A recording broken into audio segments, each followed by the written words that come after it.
Lutin. Kape pa akong dala tol. Kape, noodles. Dami to tol, dami to. Tol, isang mapagpalang araw po sa inyong lahat tol, no? Lalong lalo na po sa masugid na kapanood natin. So yun tol, nakarating na po tayo dito sa bundok.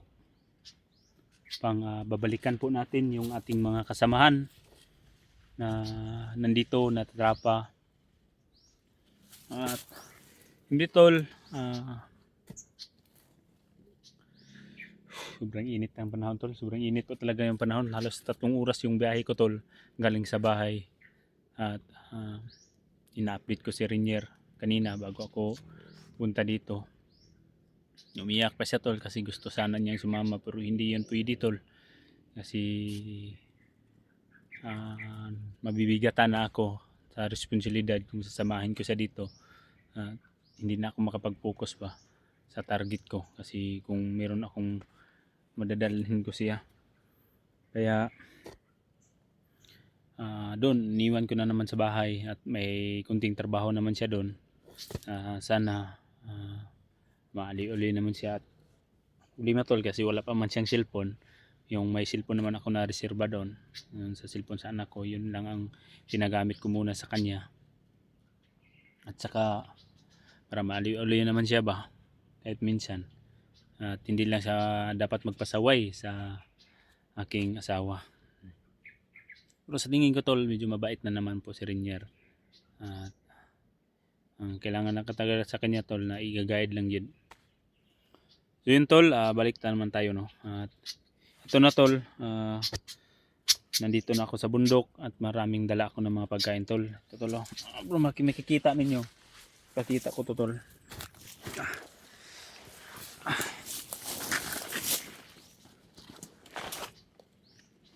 Init. Ito, may dala akong kuhaan cake. Mga reserva sa nina tol. Ito, may pagkain. Ito tol. Tara. Lutin.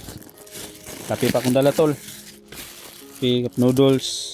Dami to tol, dami to. Chocolate pa kasi maganda daw tong chocolate tol sa takbo-takbo ba, parang hyper tayo at kinakailangan din yung natin. Parang extra energy ba. Marami tong laman dito sa loob tol. May mga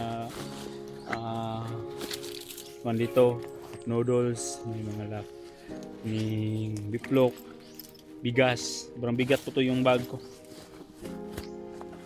Butin, pangluto, kaldero. May kaldero din akong dala dito. Maliit na kaldero. Tulpak po tayo ba.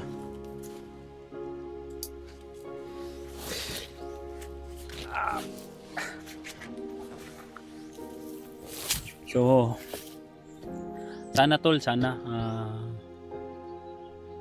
no, makarating tayo na matiwasay at walang mga balakid sa daan.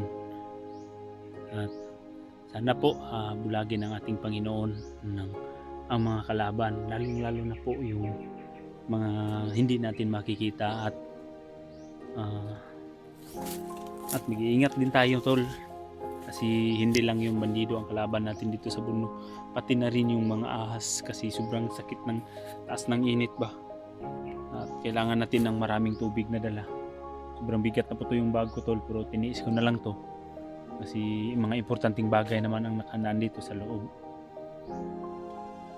Sa hindi pa tayo tol na simula magdasal muna tayo sa ating Panginoon na sana gabayan niya tayo palagi at protektahan. So sa ngalan ng Ama sa ngalan ng Ama ng Espiritu Santo, Amen. Lord, gabayan niyo po ako sa bawat hakbang ulakad ng tatahakin ko sa bawat mga pagsubok. Bulagin mo po Lord ang lahat ng kalaban na masagupa ko at sana walang mangyaring masama sa mga kaibigan, pati na rin ako kasi may mga pamilya pa kami na nag-aantay sa aming bahay. Wala po kaming magawa Lord kung wala po kayo. Sa ngalan ng Ama, ng Anak, ng Espiritu Santo. Amen. Yun tol, hindi na tayo magtatagal. So kukunin ko pa muna tol yung baril na itinago ko. At nakapagdala naman ako ng bala dito, nandito din sa bag. Kukunin ko tol kung saan yun itinago, parang may baril tayong dala. Kasi yung dala lang natin dito, kutsilyo. Dalawang kutsilyo to. Sobrang init panahon.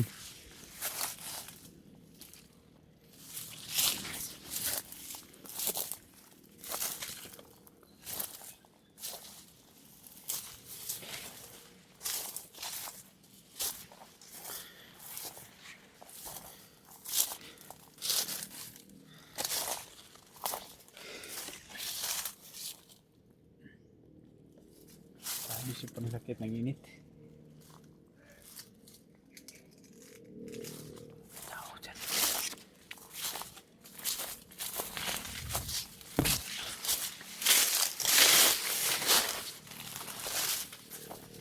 Ano ba yung baril ko tinago?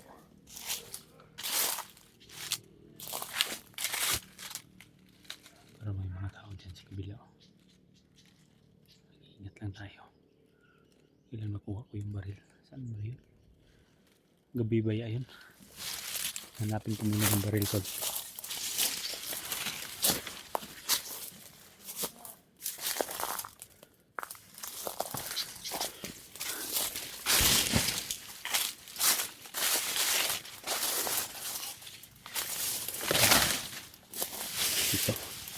Dito yung baril tol.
Wala ka din agi.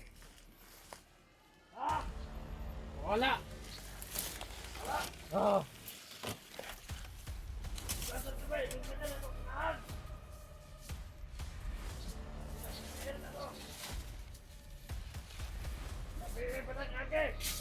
Namanya agi ba din? agi. Ayan, ganda. Nyari agi ako dito ha.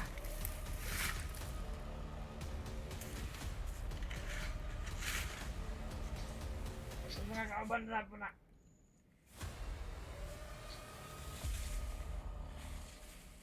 Agay mo na yun. Inita kayo wala tubig. Sige, dito sa ko ha. Yeah. Dito sa ko din. Pag-abot nila. Apita na tiga. Ah. Tulog kayo.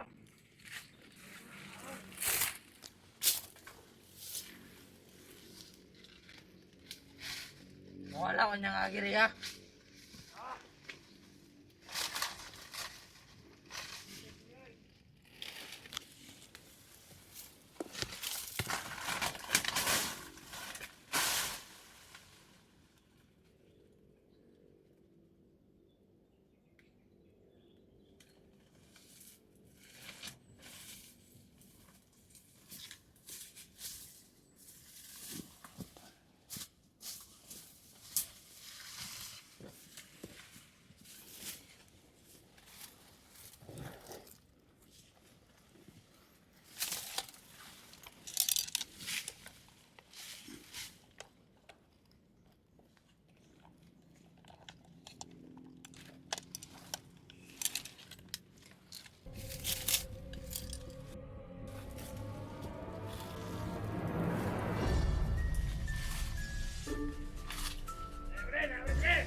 Nahanap niya yung kasamahan niya.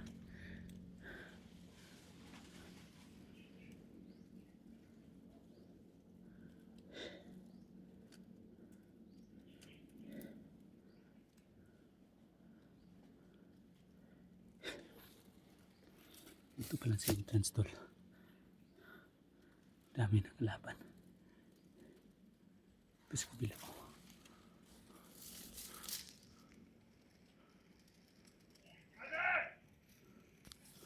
Nahanap na niya yung kasamahan niya tol.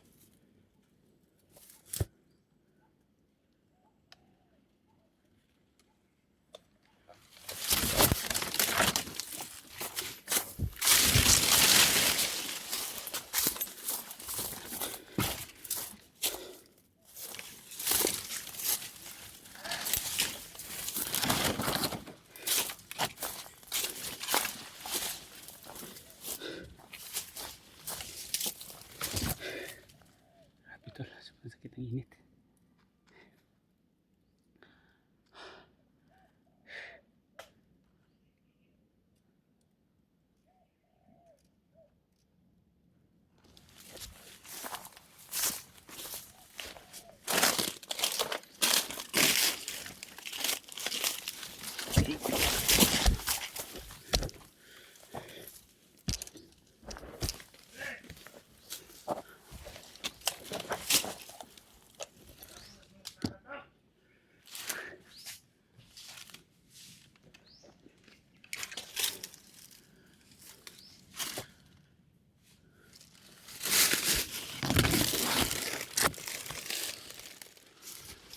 Sir!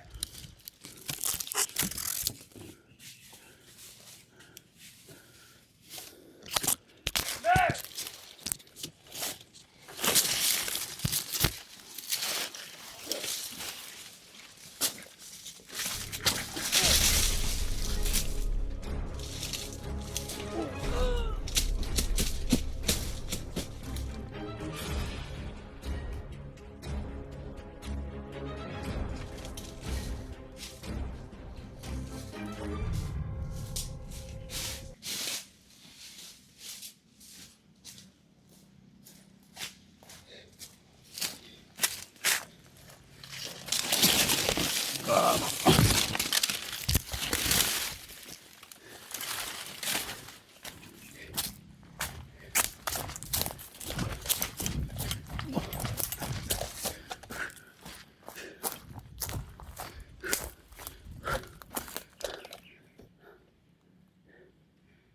Init.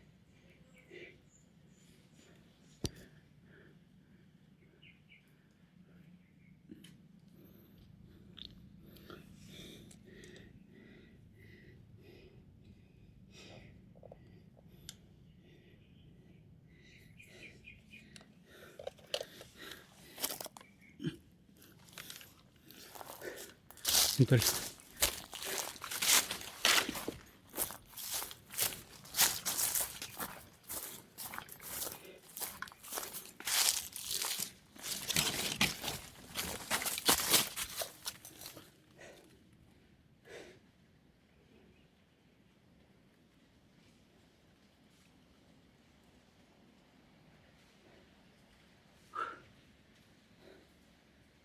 Kailangan natin mag-ingat dito tol.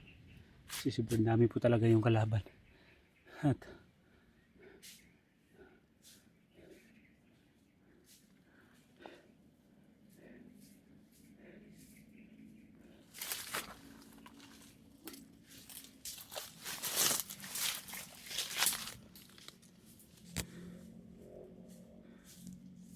Asa ang pintuan ito ba? Nawala naman.